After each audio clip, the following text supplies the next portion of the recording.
সেপ্টেম্বরের মধ্যে স্থানীয় সরকার নির্বাচনে তফসিলের ঘোষণা আসতে পারে, একথা জানিয়েছেন প্রধান নির্বাচন কমিশনার এএমএম নাসির উদ্দিন। বঙ্গভবনে রাষ্ট্রপতি মির্জা ফখরুল ইসলাম আলমগীরের সাথে সৌজন্য সাক্ষাতের পর আগারগাঁওয়ে নির্বাচন ভবনে ব্রিফিংয়ে এ কথা জানান তিনি।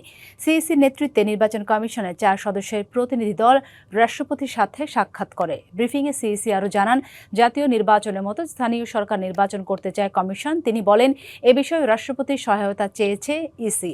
এ সময় নির্বাচন কমিশনের ভাবমূর্তি ও জনআস্থা সমুন্নত রাখার আহ্বান জানান রাষ্ট্রপতি।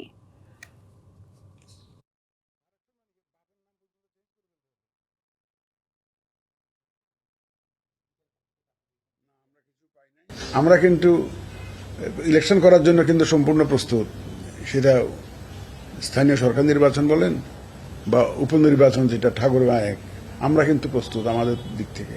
আমরা এসেই আমি সচিব মহোদয়ের সাথে কথা বলেছি যে নির্বাচনের জন্য যা যা করা দরকার সার্বিক প্রস্তুতি নিয়ে ফেলার জন্য।